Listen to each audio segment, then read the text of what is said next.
শহীদ রাষ্ট্রপতি জিয়াউর রহমানের আদর্শের দল বাংলাদেশ জাতীয়তাবাদী দল বিএনপি তার ৩১ দফা কর্মসূচি দিয়েছে।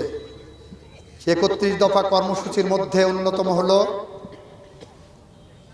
আজ থেকে প্রত্যেক ঘরে ঘরে বলে দেবেন, দল বল নির্বিশেষে প্রতিটা পরিবারের মহিলাদের জন্য একটি ফ্যামিলি কার্ড ইস্যু করা হবে। সেই ফ্যামিলি কার্ডে যে মহিলা পাবেন তাদেরকে প্রতি মাসে ২ থেকে ২,৫০০ টাকা করে সরকারের থেকে অনুদান দেওয়া হবে।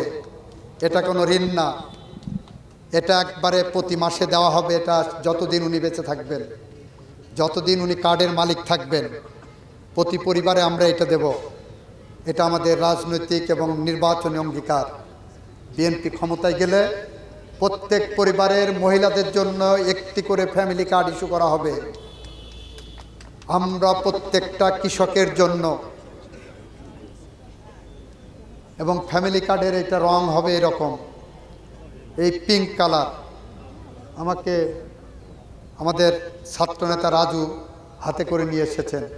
এক পাশে থাকবে ধানের শীষ, আর এক পাশে থাকবে এই ফ্যামিলি কার্ডের সিম্বল। আপনারা প্রত্যেকে যারা ভোট চাইতে যাবেন, প্রতিটি পরিবারের আমাদের মা বোনদের বলবেন, বিএনপি ক্ষমতায় গেলে এই ফ্যামিলি কার্ড দেওয়া হবে এবং প্রত্যেক কার্ডের বিপরীতে ২ থেকে ২,৫০০ টাকা করে আমরা বরাদ্দ করব প্রতি মাসে, যতদিন এই কার্ডটা ভ্যালিড থাকবে ওনার, যতদিন উনি জীবিত থাকবেন ততদিন উনি পাবেন। আমাদের আরেকটি অঙ্গীকার থাকবে কৃষক কার্ড।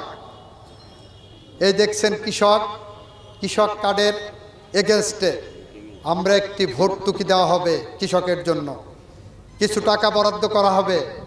এই কার্ড দেখানোর সাথে সাথে আপনারা সার পাবেন। এই কার্ড দেখানোর সাথে সাথে আপনারা কৃষকের জন্য অন্যান্য ন্যায্য সুযোগ সুবিধা পাবেন। এরকম একটি বাংলাদেশের স্বপ্নের পথ ধরে আমরা হেঁটে চলেছি।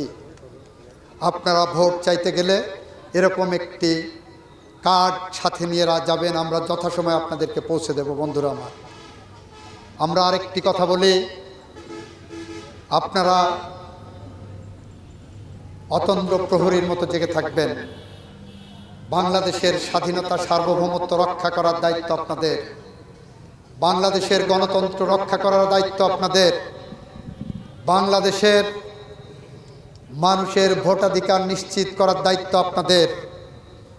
দীর্ঘ ১৭ বছর পরে আপনারা ভোট কেন্দ্রে যাবেন, ভোট দিতে যাবেন। আপনারা এতদিন ভোট দিতে পারেননি। ভোট আপনার সাংবিধানিক অধিকার, সেই অধিকার কেড়ে রাখা হয়েছিল।